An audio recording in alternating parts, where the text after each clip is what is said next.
will start sixth point distributive adjective of the new topic adjective।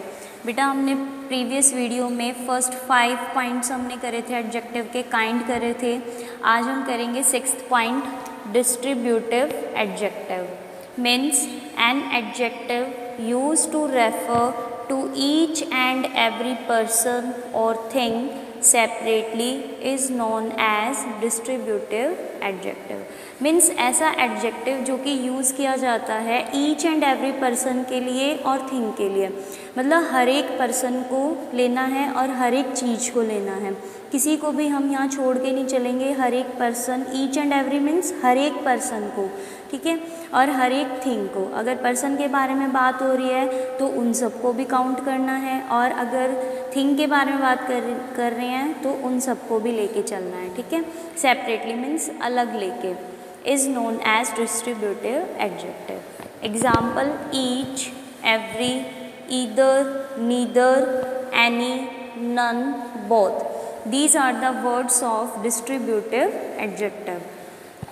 Each boy was awarded a diploma. हर एक boy को diploma award हुआ, ठीक है। Means उनको award में क्या मिला, एक डिप्लोमा मिला। ईच बॉय का मतलब है कि जितने भी वहाँ पे बॉयज़ थे उनमें सभी, मतलब सारे बॉयज़ काउंट हो रहे हैं। ईच बॉय मतलब हर एक बॉय को मिला, ठीक है। इसमें ये नहीं है कि सिर्फ एक को मिला है, यहाँ पे जितने भी ग्रुप में होंगे बॉयज़ उन सब में हर एक बॉय को अवार्ड मिला, ठीक है। और किस चीज़ का अवार्ड मिला, डिप्लोमे का। Second example is every Indian is entitled to a adult franchise. Every Indian, हर एक इंडियन को, मीन्स इंडियन जो इंडिया के पीपल हैं तो हर एक इंडियन को क्या एंटाइटल्ड मिला कि वे एडल्ट फ्रेंचाइज हैं, ठीक है। तो हर एक इंडियन के बारे में बात हो रही है यहाँ पे, किसी भी इंडिया के किसी भी पर्सन को नहीं छोड़ना, इंडिया के सारे पर्सन्स इंक्लूड हैं एवरी इंडियन में। तो एवरी वर्ड, ईच वर्ड, ये कैसे हैं, डिस्ट्रीब्यूटिव एडजेक्टिव। पहली बात तो ये कि इंडियन की क्वालिटी क्या है, एडजेक्टिव क्या है, एवरी। और एवरी कौन सा आपका काइंड है, distributive adjective. Every citizen should love his motherland. हर एक सिटीज़न को अपनी मदरलैंड को लव करना चाहिए। मीन्स एवरी सिटीज़न, चाहे वो किसी भी कंट्री का पर्सन है, किसी भी कंट्री का सिटीज़न है, रहने वाला है, ठीक है, चाहे वो इंडिया का है, इंडियन, ठीक है, तो कोई भी आपका सिटीज़न है किसी भी कंट्री का, तो उसको लव करना चाहिए, अपनी मदरलैंड को प्यार करना चाहिए। एवरी सिटीज़न का मतलब है कि देश में रहने वाले जितने भी लोग हैं, ठीक है, each and every citizen will be counted, मतलब हर एक सिटीज़न इसमें, हर एक पीपल इसमें काउंट हो रहा है। हर एक सिटीज़न की ये रिस्पॉन्सिबिलिटी है कि वो अपनी मदरलैंड से प्यार करे, ठीक है।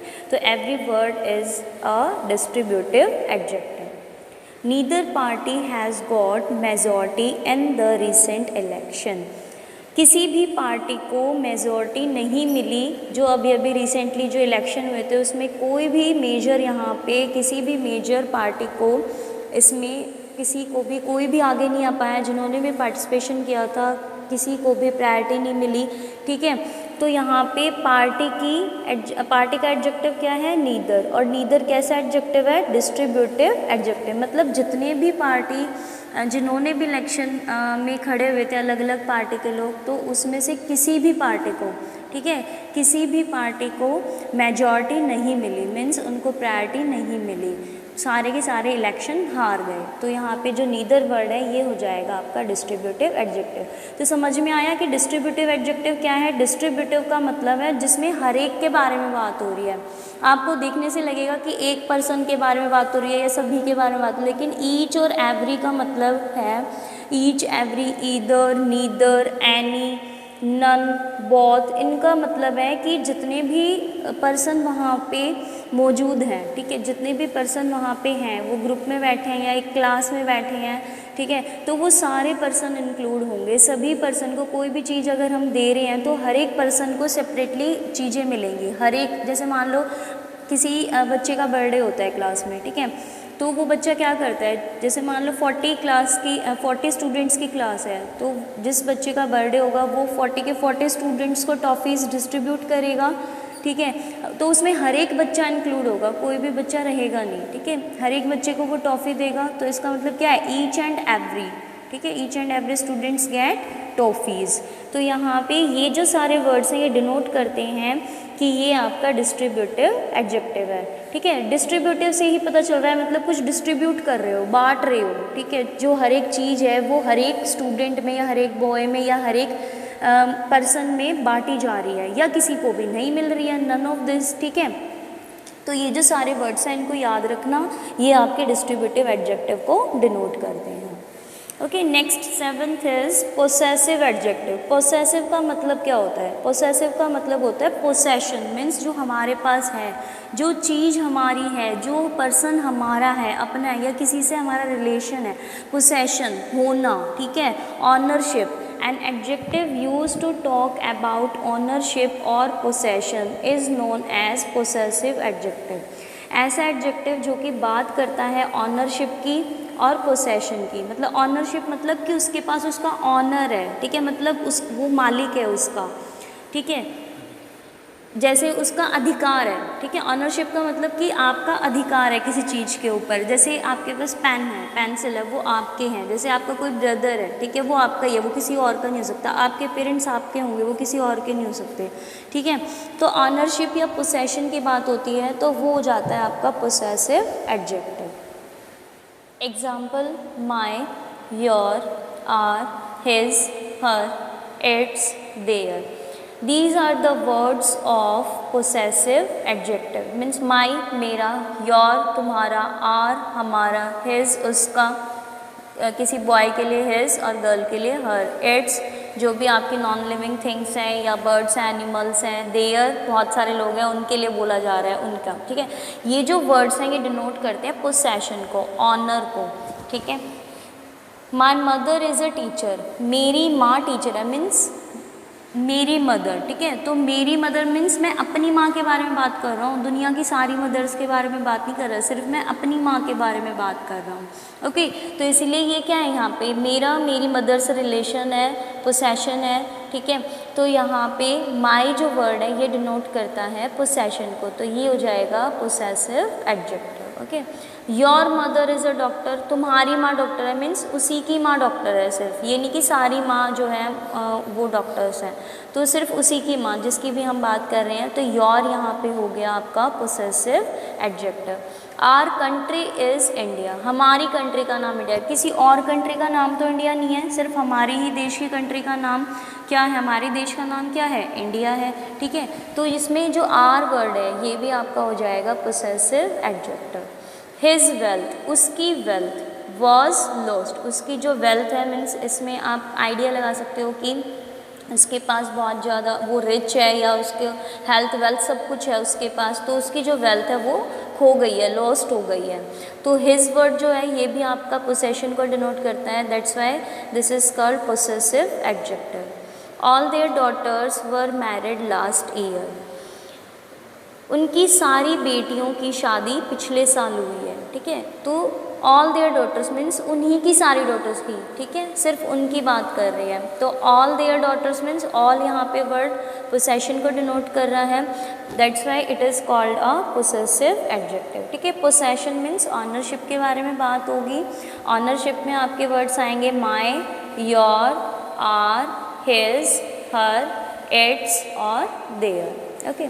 Now next one is emphasizing adjective। emphasizing means emphasize word से ही पता चल रहा है किसी चीज़ पे जोर डालना, दबाव दे के बोलना, ठीक है।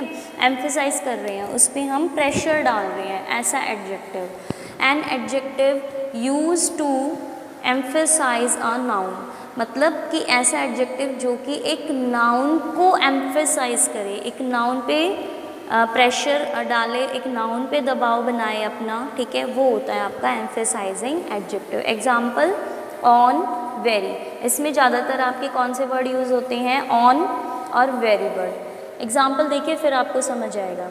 I saw it with my on eyes, मैंने उसे देखा अपनी खुद की आँखों से, मतलब अब किस वर्ड पे जोर दिया जा रहा है, own eyes, my on eyes, मेरी खुद की आंखें, ठीक है। तो ऑन वर्ड यहाँ पे क्या हो गया आपका एम्फेसाइजिंग एडजेक्टिव, ठीक है। और आइज क्या है, नाउन है, और नाउन के साथ हमारा ये क्या आया हुआ है, emphasizing adjective. That was the very book I was looking for, that was the very book, ये वही बुक है, मतलब ये जो वहाँ पे जो बुक रखी हुई है ये वही बुक है जिसको मैं ढूंढ रहा था, जिसको मैं फाइंड आउट करने की कोशिश कर रहा था, ठीक है। तो इसीलिए जो वेरी यहाँ पे वर्ड यूज़ हुआ है ये हुआ है एम्फेसाइजिंग एडजेक्टिव के लिए। और ये हमेशा ध्यान रखना, वेरी तो बहुत जगह आता है, लेकिन आपको ये ध्यान रखना है कि उसके साथ आपकी नाउन आई हुई है या नहीं आई हुई है। अब देखो यहाँ बुक क्या है, नाउन है, ओके। बुक यहाँ पे आपकी है नाउन और वेरी है आपका एम्फेसाइजिंग एडजेक्टिव, ठीक है। तो नाउन का ध्यान रखना कि वहाँ पे अगर नाउन आई हुई है और उसके साथ में आपका वेरी या फिर आपका ऑन वर्ड आया हुआ है तो समझ जाना ये आपका होगा एम्फेसाइजिंग एडजेक्टिव। ओके, समझ में आया। एम्फेसाइजिंग एडजेक्टिव क्या होता है, किसी चीज़ पे जोर डालना, मीन्स नाउन पे जोर डालना, प्रेशर डालना। और इसमें दो वर्ड्स हैं हमारे ऑन और वेरी, लेकिन ध्यान रखना ये जो वर्ड्स हैं ये किसके साथ आएंगे, नाउन के साथ आएंगे, ठीक है। नाउन के साथ अगर ये आते हैं तो ये आपका हो जाएगा emphasizing adjective. Okay, next one is exclamatory adjective. Exclamatory से ही आपको पता चल रहा होगा कि एक्सक्लामेशन मीन्स कुछ हैरानी की बात हो रही है, ठीक है। एक्सक्लामेटरी बातें हो रही हैं, इसमें ज़्यादातर आपका वर्ड क्या आता है, वट, ओके। इसमें आपका एक ही वर्ड आता है वट, वट अगर आता है तो समझ जाना वो आपका होगा exclamatory adjective. What a beauty, what an insult, what a tragedy, इस तरह से जब बोला जाता है और लास्ट में आपको मिलेगा एक्सक्लामेशन का साइन। तो वट जो वर्ड है, ठीक है, ये आपका शो कर रहा है एक्सक्लामेटरी एडजेक्टिव को, और लास्ट में आपको एक्सक्लामेशन का साइन मिलेगा। कितनी सुंदरता है, वट अ ब्यूटी, ठीक है। तो ब्यूटी यहाँ पे एक नाउन का काम कर रहा है, ठीक है। यहाँ पे ये कोई एडजेक्टिव नहीं है, यहाँ पे एडजेक्टिव कौन बना हुआ है, वट, ठीक है। वट अ ब्यूटी, ब्यूटी के बारे में बताया हुआ है कि वो कितनी सुंदर है, ठीक है। जो सुंदरता है वो कितनी है, मतलब बहुत ज़्यादा है, जिसका हम अंदाज़ा भी नहीं लगा सकते, इसीलिए एक्सक्लामेटरी एडजेक्टिव है, लास्ट में एक्सक्लामेशन का साइन है। मीन्स हमें कुछ आश्चर्य हो रहा है, हैरानी हो रही है, शॉक लग रहा है, इसीलिए बोला what a beauty, what a beautiful flower, ठीक है। तो यहाँ पे आपका वट क्या हो जाएगा, exclamatory adjective. 10th point is proper adjective. What do you mean by proper? Proper means जो कि यूनिक है, ठीक है, जो कॉमन नहीं है। कॉमन का क्या मतलब होता है, जो आम हो, जो जिसके बारे में हर कोई जानता है, ठीक है, जो कॉमन चीज़ है। तो यहाँ पे प्रॉपर के बारे में बात हो रही है कि जो यूनिक होता है, जो वही पर्सन हो सकता है या वही उसी चीज़ या उसी पर्टिकुलर पर्सन के बारे में बात हो रही है जो कि इस संसार में और कोई नहीं है, ठीक है।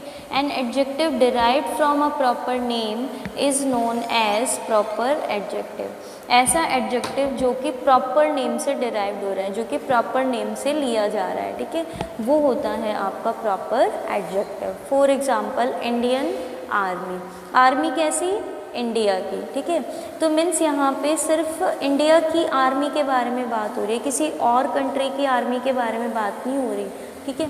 तो इंडिया के बारे में ही बात हो रही है, पर्टिकुलर इंडिया की आर्मी के बारे में बात हो रही है। तो ये कैसा आपका हो गया adjective, proper adjective.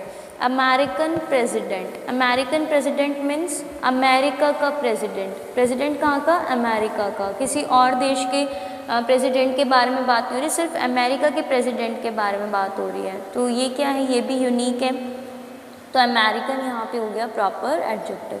English grammar, grammar कौन सी, इंग्लिश की, ना कि हिंदी या संस्कृत की। तो यहाँ पे पर्टिकुलर किसके बारे में बात हो रही है, सिर्फ इंग्लिश की ग्रामर के बारे में बात हो रही है, ठीक है। तो ये जो इंग्लिश वर्ड हो गया ये क्या हो गया, proper adjective. Russian parliament, Russian parliament means ऐसी पार्लियामेंट जो कहाँ की है, रशिया की है, ठीक है। तो यहाँ पे किसी और देश की पार्लियामेंट के बारे में बात नहीं हो रही, सिर्फ रशिया की पार्लियामेंट के बारे में बात हो रही है। तो ये क्या हो गया, रशियन पार्लियामेंट। तो रशियन क्या हो गया आपका प्रॉपर एडजेक्टिव, ठीक है। तो प्रॉपर एडजेक्टिव क्या हो गया हमारा, जो कि प्रॉपर नेम के बारे में बात हो रही है, जो कि यूनिक है, पर्टिकुलर उस पर्सन या उस चीज़ के बारे में बात करेंगे अगर हम, तो वो हो जाएगा proper adjective. Indian army, American president, English grammar, Russian parliament, means Indian, American, English, Russian, ये सारे वर्ड्स ये यूनिक है। अगर इंडिया की आर्मी के बारे में बात करें तो वो इंडिया की ही है आर्मी, किसी और देश की नहीं है। अमेरिकन प्रेसिडेंट मीन्स प्रेसिडेंट सिर्फ अमेरिका के प्रेसिडेंट के बारे में बात हो रही है, किसी और देश के बारे में बात नहीं हो रही है। तो इस तरह से ये जो एग्जाम्पल्स हैं ये सारे एग्जाम्पल्स हैं आपके प्रॉपर एडजेक्टिव के। Okay, in the previous video we will discuss uses of adjective. First one is attributive and second one is predicative। ठीक है, हमने adjective के दो यूज़ पढ़े थे, attributive और predicative। then we will discuss 5 points और 5 kinds of adjective, हमने 5 kinds करे थे। ठीक है, and in today's video we will do next 5 kinds of adjective। Now हमने ये टोटल 10 काइंड्स कर लिए हैं एडजेक्टिव के। ये आपको लिखने हैं अपनी फेयर नोटबुक में, फेयर रजिस्टर में, and also learn the rules, okay, and revise the rules and examples. In the next video we will discuss main points और important points related to adjective and also do the exercise. Okay, next video में हम exercise भी करेंगे adjective की और कुछ important points हैं वो भी करेंगे। ओके, सो प्लीज़ जब तक आप ये सारे रूल्स रिवाइज कीजिए, 10 पॉइंट्स रिवाइज कीजिए। Okay, thank you and take care.